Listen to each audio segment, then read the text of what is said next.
ये हमारी chapter 3 Indian economy class 12 की सेकंड वीडियो है। इस वीडियो में हम इंडस्ट्री के ग्रोथ प्रोसेस के बारे में जानेंगे। ठीक है, देखिए प्रीवियस वीडियो में हमने एग्रीकल्चर के लिए गवर्नमेंट ने जो एफर्ट उठाए उसके लिए पढ़ा था। इस टॉपिक के पहले मैं आपको इंट्रोडक्शन दे दूं। देखिए, जिस देश के जितने ज़्यादा लोग एग्रीकल्चर के ऊपर डिपेंड होंगे वो देश उतना बैकवर्ड रहेगा, लेकिन जिस देश के लोग एग्रीकल्चर की जगह अगर वो लोग इंडस्ट्री के ऊपर डिपेंड होंगे तो उस देश की तरक्की ज़्यादा जल्दी हो जाएगी।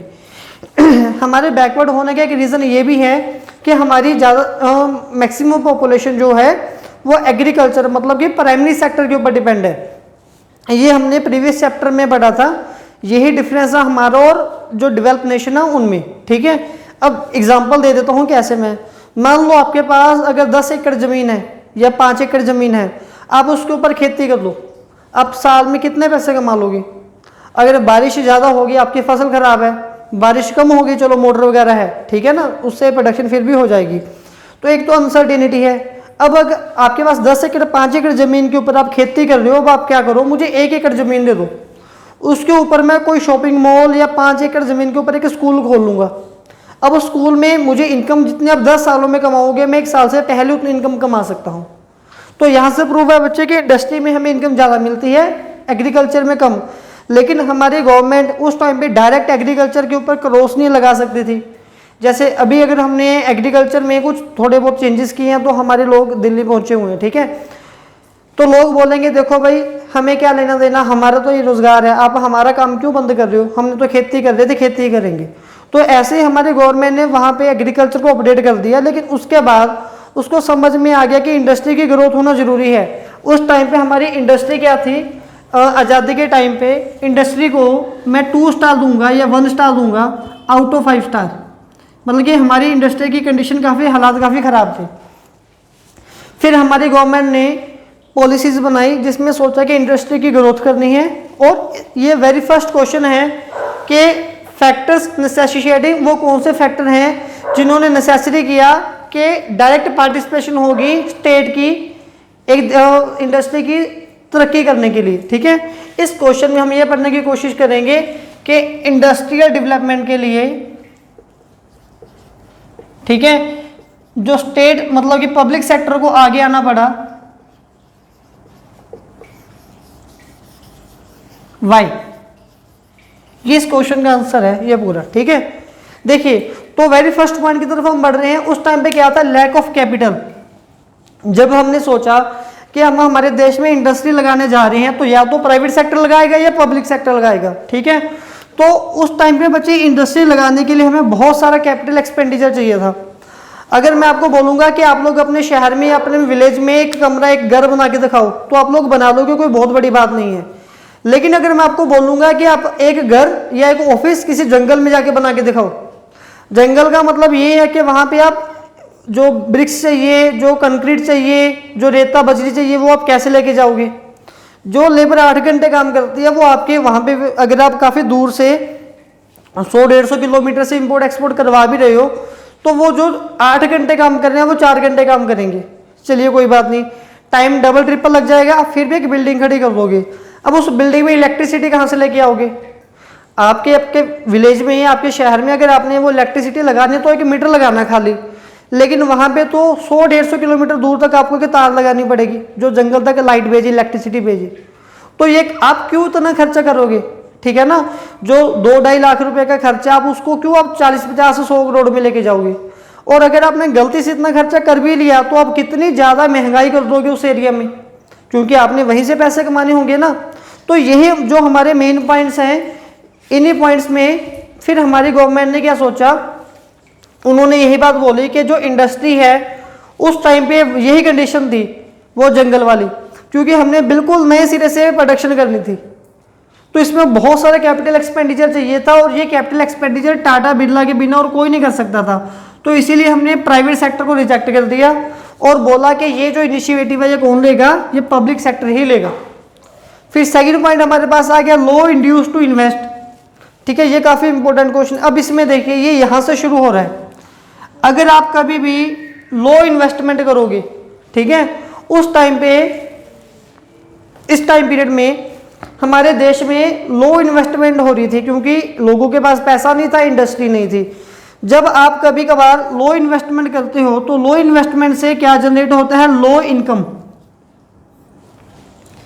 अगर मेरी कोई दुकान है, उस दुकान के ऊपर मैं जितना कम सामान ला के रखूंगा उतनी कम सेल होगी, तो उतनी कम मेरी इनकम होगी। ठीक है, तो ये इनकम वाला पॉइंट आ रहा है आपका सेकंड नंबर पे।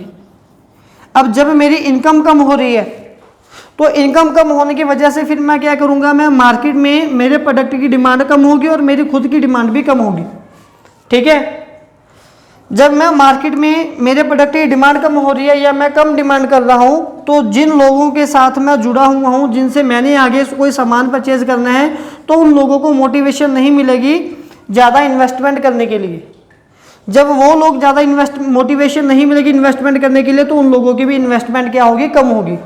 ठीक है, तो इस पूरे सर्कल को हम लोग क्या बोलते हैं, विशियस सर्कल। इसको नोट कर लेना, this is called vicious circle of low demand and low investment, या low income and low investment. जब आप इन्वेस्टमेंट कम करते हो तो इसमें सिर्फ आपका नुकसान नहीं है, पूरे देश का नुकसान हो सकता है। वो कैसे हो सकता है, मैंने समझा दिया कि मैंने अपनी दुकान पे इन्वेस्टमेंट कम किया तो मेरी इनकम कम होगी। जब मेरी इनकम कम है तो मैं मार्केट में, बाजार, दूसरी जो चीज़ें मैं अपनी ज़रूरत के लिए खा पी रहा हूँ वो कम खाऊंगा पीऊँगा। अब जैसे मान लो मैं कपड़े कम परचेज करने शुरू कर रहा हूँ, तो जो फिर जिस दुकान से मैं कपड़े ले रहा हूँ वो भी दुकान वाला अपनी दुकान पे ज़्यादा कपड़े नहीं ला के रखेगा, क्योंकि मेरे जैसे बहुत सारे लोगों ने कपड़े परचेज करने बंद कर दिए, तो वो भी कम इन्वेस्टमेंट करेगा। तो ये सर्कल आगे आगे आगे आगे चलता ही रहेगा। इसको हम बोलते हैं vicious circle of low income and low investment. फिर थर्ड पॉइंट हमारे पास आया, ग्रोथ विद सोशल जस्टिस। हमारी जो गवर्नमेंट थी वो हमारे देश में ग्रोथ करना चाहती थी सोशल जस्टिस के साथ। देखिए, अब जो मैंने आपको बात बताई है कि अगर आप जंगल में कोई होटल वगैरह खोलोगे, ठीक है, उसकी शहर में लागत है 3-4 लाख, 5 लाख, 10 लाख, लेकिन जंगल में वो जा रही है 50-100 करोड़ तक, तो आपकी ऑब्वियस सी बात है वहाँ पे रेट भी काफ़ी ज़्यादा हाई होंगे, तो आप महंगाई करोगे। लेकिन इसमें फिर क्या होगा, देश का नुकसान है। या एक और इजी एग्जांपल दे रहा हूँ मैं आपको। देखिए, 2 तरह के बच्चे हैं। आप किसी प्राइवेट स्कूल में पढ़ रहे हो, मैं किसी गवर्नमेंट स्कूल में पढ़ रहा हूँ। डिफरेंस क्या है, क्यों पढ़ रहा हूँ? आपके पास ज़्यादा पैसे हैं, अगर आपका बिजनेस अच्छा खासा चला, आपके पास 4 पैसे अच्छे हैं, तो आप महंगे स्कूल की फीस अफोर्ड कर पाओगे। मैंने क्राइम पेट्रोल में एक एपिसोड देखा था, उसमें वो बुला रहे थे, बताया था उन्होंने कि एक ऑटो चालक था, उसकी लव मैरिज हुई थी। फिर वो अपने बच्चे की एडमिशन करवाने के लिए किसी शहर के बड़े स्कूल में गया, तो स्कूल के प्रिंसिपल ने पूछा आप क्या बिजनेस करते हो, तो उसने बोला मैं ऑटो चलाता हूँ। प्रिंसिपल ने बड़े अच्छे लहजे से उसको मना कर दिया कि देखिए सर, हमारा ये स्कूल A क्लास लोगों के लिए है जिनका बिजनेस अच्छे से सेटल है, आप हमारे स्कूल एफर्ड नहीं कर पाओगे, सॉरी, हम आपके बच्चों को एडमिशन नहीं दे सकते। फिर जब वो ऑटो चालक घर आया, उसने आके सुसाइड कर लिया, ये सोच के कि मैं अपने बच्चों को नहीं पढ़ा सकता। ठीक है, छोटी सी बात थी, दिल पे लगा ली। अब प्रॉब्लम क्या है, प्रॉब्लम यही है कि क्योंकि वो स्कूल वालों ने, उन्होंने काफ़ी सारे अच्छे पैसे लगा दिए। पैसे अच्छे लगाने के बाद उन्होंने सोचा होगा कि हमने अगर महंगा स्कूल खड़ा किया तो हम महंगे लोगों से ही खरीदे उनके बच्चों को एडमिशन देंगे। अगर उन्होंने एक बार पे 100 करोड़ रुपया लगा दिया तो वो सोचेंगे कि हम पहले साल में 50 करोड़ तो कमा लें। ठीक है, तो मतलब कि ये सोशल जस्टिस नहीं है। तो ऐसे ही जब कोई भी प्राइवेट सेक्टर आगे आता है, जैसे वो स्कूल वाली एग्जाम्पल दी है, वो सेल्फ प्रॉफिट के लिए काम करते हैं। सेल्फ प्रॉफिट के बाद वो सिर्फ सेल्फ ग्रोथ करते हैं। लेकिन जो पब्लिक सेक्टर है वो सोशल वेलफेयर के लिए काम करता है। सोशल वेलफेयर करने के बाद वो देश की जीडीपी को ग्रोथ करता है। तो इसीलिए ये सेकंड पॉइंट उठाने के लिए हमारी जो स्टेट है, मतलब कि जो पब्लिक सेक्टर है, वो खुद आगे आया। ठीक है, अब ये टॉपिक खत्म होने के बाद लास्ट में के टॉपिक है बॉक्स में, control of commanding Heights of economy. देखो, कमांडिंग हाइट्स ऑफ इकोनॉमी का मतलब क्या होगा? कमांडिंग मतलब कि जिन्होंने आपको कमांड देनी है। कंट्रोल, उनको कौन कंट्रोल कर रहा है? हमारी इकोनॉमी को कंट्रोल करने के लिए, मतलब कि हमारी इंडस्ट्री को कंट्रोल करने के लिए कौन कौन से फैक्टर इंपॉर्टेंट थे? हमारी इंडस्ट्री को, इकोनॉमी को, इंडस्ट्री यानी इकोनॉमी को कंट्रोल करने के लिए ट्रांसपोर्ट, कम्युनिकेशन और डिफेंस ऑफ कंट्री, ये कुछ 3-4 इंडस्ट्रीज ऐसी थी जो काफ़ी ज़्यादा इंपॉर्टेंट थी। तो हमारी गवर्नमेंट ने सोचा कि इनको कंट्रोल करने के लिए प्राइवेट सेक्टर को हमने कभी भी नहीं, प्राइवेट सेक्टर के हाथों में इसको नहीं देना, इसको कंट्रोल सिर्फ और सिर्फ पब्लिक सेक्टर ही करेगा, क्योंकि ये काफ़ी इंपॉर्टेंट है। अगर इनमें कहीं पे कोई भी सेल्फ प्रॉफिट की पॉलिसी अपनाई जाएगी जब प्रॉफिट मैक्सिमाइजेशन की पॉलिसी अपनाई जाएगी तो इसमें देश को नुकसान हो सकता है। इन तीनों चारों इंडस्ट्रीज के लिए सोशल वेलफेयर की इंडस्ट्री ही पॉलिसी ही अपनानी चाहिए, इसीलिए इसको कंट्रोल करने के लिए पब्लिक सेक्टर आगे आएगा। ठीक है जी।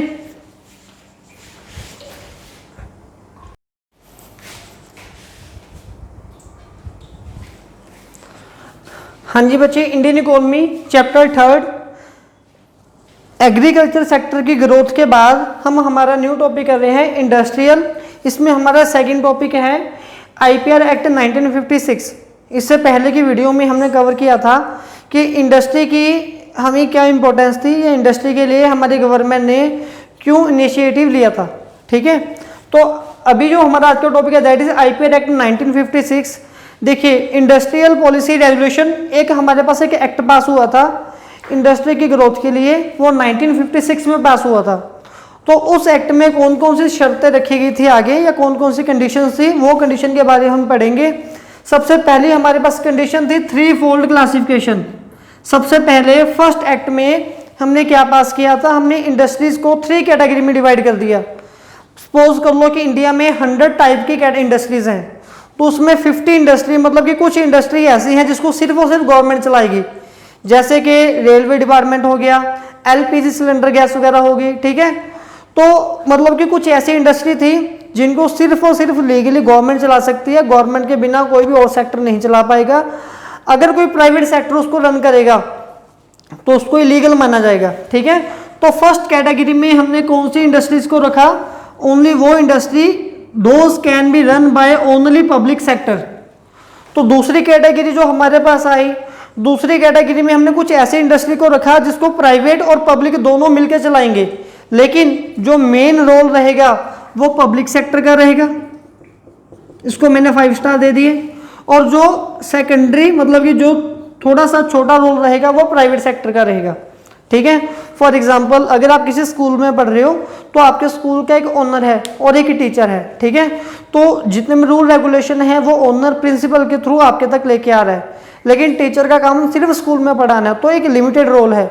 बाकी का जो पूरा कंट्रोल है वो स्कूल के ओनर का, प्रिंसिपल का है। ठीक है, तो वैसे ही इन्होंने बोला कि इंडस्ट्री को चलाने के लिए पब्लिक और प्राइवेट दोनों साथ में काम करेंगे, लेकिन जो मेन रोल रहेगा वो पब्लिक सेक्टर का रहेगा, जो भी मेजर डिसीजन है वो सरकार लेगी। थर्ड पॉइंट हमारे पास क्या आया, अब जैसे टोटल 100 इंडस्ट्री है, मान लो 50 इंडस्ट्री यहाँ पे कवर होगी, 20 इंडस्ट्री यहाँ पे कवर होगी, बाकी की जो 30 बची या बाकी की जो भी इंडस्ट्रीज बची उन इंडस्ट्री को प्राइवेट सेक्टर अपनी मर्जी से चला सकता है। ठीक है, तो पहली शर्त तो ये थी। फिर दूसरी कंडीशन हम लोगों ने क्या रखी, हमारी गवर्नमेंट ने इस एक्ट में 1956 में सेकंड कंडीशन उन्होंने रखी इंडस्ट्रियल लाइसेंस। फिर उन्होंने बोला कि अगर कोई भी प्राइवेट इंडस्ट्री, कोई भी प्राइवेट सेक्टर एक इंडस्ट्री को रन करना चाहता है तो उसको पहले लाइसेंस लेके आना पड़ेगा। ठीक है, अब लाइसेंस का मतलब क्या था कि भाई तुमने ये काम नहीं करना, कि तुम रहने दो इस काम को। कैसे रहने दो, लाइसेंस का मतलब क्या था, अगर कोई भी बंदा अपनी इंडस्ट्री हायर लगाना चाहता है तो गवर्नमेंट बोलेगी कि लाइसेंस लेके आओ। अब उस लाइसेंस का प्रोसेस 5-6 ईयर का था, 2-3 ईयर का था, मतलब कि काफ़ी लंबा टाइम था। काफ़ी लंबा टाइम आपको उलझे रहना पड़ता था लाइसेंस बनवाने के लिए।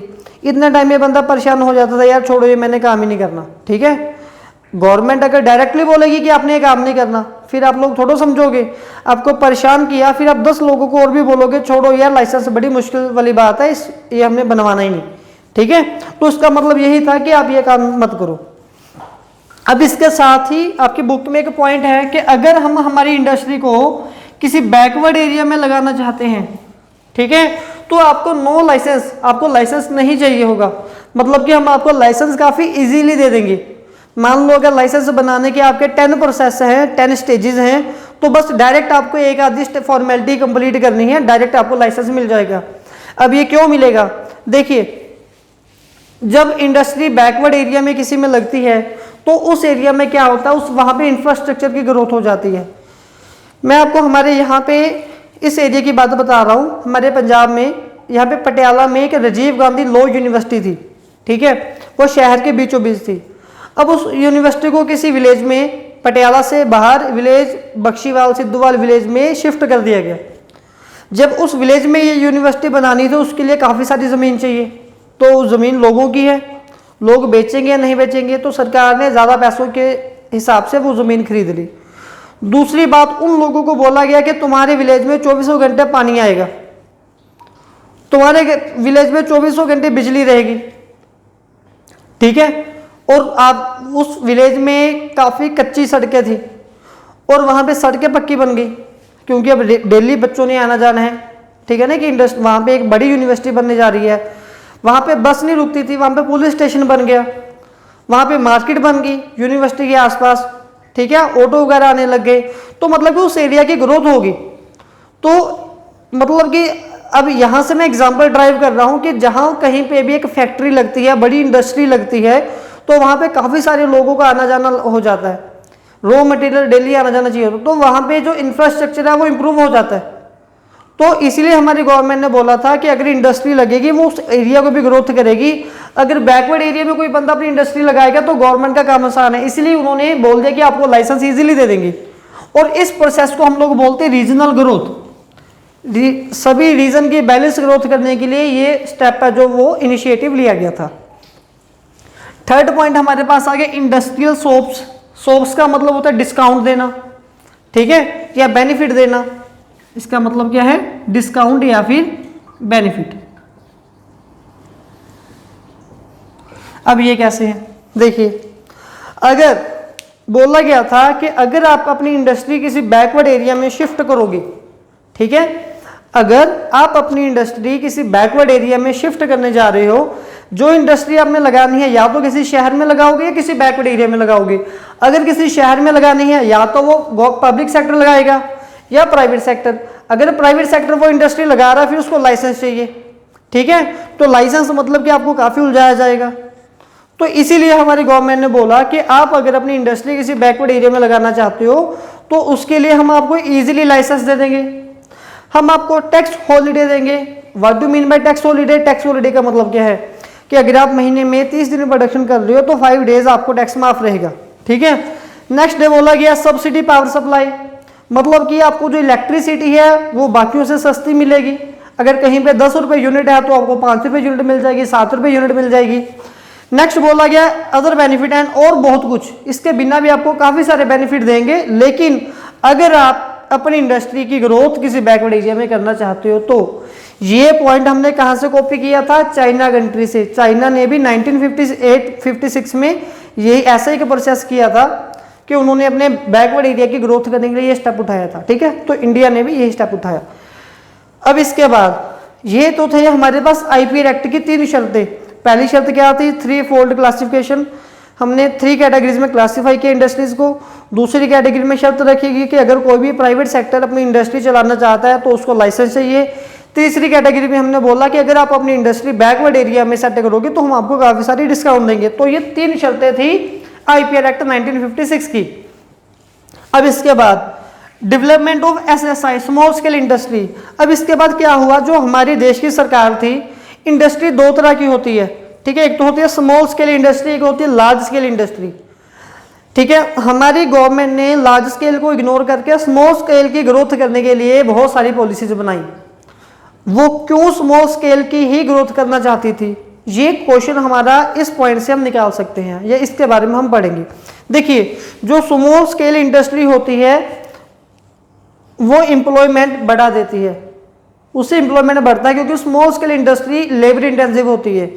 और जो लार्ज स्केल इंडस्ट्री होती है वो इंफ्रास्ट्रक्चर इंप्रूव करती है किसी भी देश का। जैसे मैंने एग्जांपल दी कि वो यूनिवर्सिटी बनी है, यूनिवर्सिटी को रिप्लेस कर दो किसी मॉल के साथ या किसी बहुत बड़ी फैक्ट्री के साथ, इंडस्ट्री के साथ, ठीक है। वहाँ पे कितने सारे लोग भी तो काम करने आएंगे।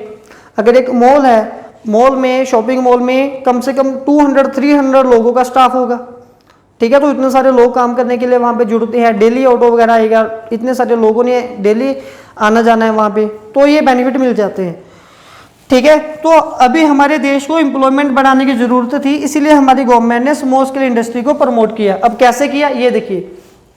First of all, what do mean by small scale industry? हम स्मॉल स्केल इंडस्ट्री बोलते किसे हैं, ठीक है। देखिए, अगर हम आजकल के दिनों की बात करें, आज की डेट में कोई भी इंडस्ट्री जिसका बजट 5 करोड़ से कम है, whose budget is less than 5 crore, उस इंडस्ट्री को हम बोलेंगे कि वो स्मॉल स्केल इंडस्ट्री है।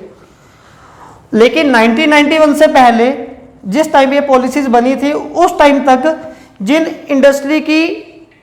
इंडस्ट्री का बैलेंस बजट 5 लाख से कम था वो स्मॉल स्केल कैटेगरी में आती थी। मतलब कि आज के ज़माने में अगर आप एक इंडस्ट्री लगा रहे हो, उसका बजट 5 करोड़ से ज़्यादा है तो वो क्या होगी, large scale industry. Budget 5 crore से कम है तो वो होगी स्मॉल स्केल इंडस्ट्री। 1991 तक या 1991 से पहले तक अगर आपकी इंडस्ट्री 5 लाख से अबव जा रही है बजट उसका तो वो लार्ज है, अदरवाइज वो स्मॉल है। अब हमारी गवर्नमेंट ने स्मॉल स्केल इंडस्ट्री की ग्रोथ की, क्योंकि या इसके 3 कैरेक्टरिस्टिक्स के बारे में हम पढ़ने की कोशिश करेंगे। वेरी फर्स्ट हमारे पास कैरेक्टरिस्टिक आपकी बुक में है कि जो स्मॉल स्केल इंडस्ट्री है वो लेबर इंटेंसिव है। लेबर इंटेंसिव होने की वजह से वो एम्प्लॉयमेंट ओरिएंटेड है। ठीक है, अब लेबर इंटेंसिव कैसे हुई, देखिए जब भी हम अपनी इंडस्ट्री में प्रोडक्शन करने की कोशिश करते हैं तो आपको कोई ना कोई एक प्रोडक्शन टेक्निक अडॉप्ट करनी पड़ती है। तो वो प्रोडक्शन टेक्निक कौन सी होनी चाहिए, या तो वो कैपिटल इंटेंसिव होगी या फिर वो लेबर इंटेंसिव होगी। ये बात क्लियर है आपको? मैं पूछूंगा कि आपने कौन सी टेक्निक अपनानी है, आप बोलोगे sir labour intensive, sorry capital intensive. मैं आपको यहाँ पे क्लियर कर दूं कि हर बार कैपिटल इंटेंसिव टेक्निक अच्छी नहीं होती। कैपिटल इंटेंसिव उन देशों के लिए अच्छी है जो देश ऑलरेडी डेवलप हो चुके हैं या जो देश पहले से ही अमीर हैं। लेकिन जो देश गरीब हैं या जो देश बैकवर्ड है उनके लिए कैपिटल इंटेंसिव टेक्निक खतरनाक होती है। अब जैसे कि बैकवर्ड नेशन जो होते हैं उनको लेबर इंटेंसिव टेक्निक अपनानी चाहिए, क्योंकि ऐसी इंडस्ट्री मार्केट में एम्प्लॉयमेंट जनरेट करती हैं तो सब लोगों को बेनिफिट मिलता है, सब लोगों के घर पैसे जाते हैं। ठीक है, तो हमारा इंडिया इस टाइम पे 1956 के टाइम पे क्या था, बैकवर्ड नेशन था, तो इसको लेबर इंटेंसिव टेक्निक की जरूरत थी। तो लेबर इंटेंसिव कौन सी होती है, स्मॉल स्केल इंडस्ट्री। इसीलिए हमारी गवर्नमेंट ने स्मॉल स्केल इंडस्ट्री को प्रमोट किया, इसके साथ लेबर इंटेंसिव टेक्निक प्रमोट हुई और इसी के साथ हमारे देश में एम्प्लॉयमेंट बढ़ा या बढ़ेगा ऐसा सोचा गया था। यही सोचकर हमारी गवर्नमेंट ने स्मॉल स्केल को प्रमोट करना शुरू कर दिया। फर्स्ट पॉइंट था, ये फर्स्ट कैरेक्टरिस्टिक था। सेकंड में आ जाओ, सेकंड में क्या होता है, जो small scale industries locationally flexibility. Small scale industry जो होती है वो लोकेशनल फ्लेक्सिबल होती है। लोकेशन फ्लेक्सिबल का मतलब it can be establish anywhere. अब देखिए आपके शहर में एक मॉल बना हुआ है, ठीक है, या मान लो आपकी एक छोटी सी दुकान है। मैं आपको बोलूंगा कि आप अपनी दुकान या तो मॉल के पास ले जाओ या उस मॉल को, शॉपिंग मॉल को अपनी दुकान के पास ले आओ। कौन सा काम ज़्यादा आसान है? आपकी दुकान मॉल के पास जा सकती है, ये ज़्यादा खर्चे वाली बात नहीं है। मॉल तो वहाँ से डिस्ट्रॉय करके यहाँ पे बनाएंगे तो बहुत बड़ा मतलब कि खर्चे वाली बात है। तो ऐसे बच्चे जो लार्ज स्केल इंडस्ट्री को लोकेशनल फ्लेक्सिबल करना डिफिकल्ट है, लेकिन स्मॉल स्केल को हम कहीं पे भी स्टेब्लिश कर सकते हैं काफ़ी कम खर्चे में। अब इसमें क्या होता है, small scale industry locational flexible है। Small scale industry raw material provide करवाती है किसको, लार्ज स्केल इंडस्ट्री को। ठीक है, थर्ड पॉइंट हमारे पास आया, स्मॉल स्केल इंडस्ट्री रिक्वायर्स लो इन्वेस्टमेंट। ये जो स्मॉल स्केल इंडस्ट्री हमारी होती है इसको लो इन्वेस्टमेंट चाहिए। वो इतनी कम इन्वेस्टमेंट वो रिच पुअर लोग तो इजीली मतलब कि जो पुअर लोग हैं वो एफर्ड कर सकते हैं। अगर पुअर लोगों ने वो एफर्ड कर लिया तो मतलब कि मिडिल क्लास फैमिली भी इजीली अफोर्ड कर सकती है, तो रिचर तो इजीली एफर्ड कर ही लेंगे। ठीक है, तो ये जो हमारी स्मॉल स्केल इंडस्ट्री है ये इसके 3 मेन कैरेक्टरिस्टिक्स थे। तो बच्चे हमने इस वीडियो में हमारे इंडस्ट्री सेक्टर के बारे में पढ़ लिया। पहले हमने टॉपिक कवर किया कि why government take initiative for industry development by itself also. Second हमने किया आईपीआर एक्ट के बारे में, फिर हमने पढ़ा 3 टिपिकल कैरेक्टरिस्टिक्स ऑफ एसएसआई।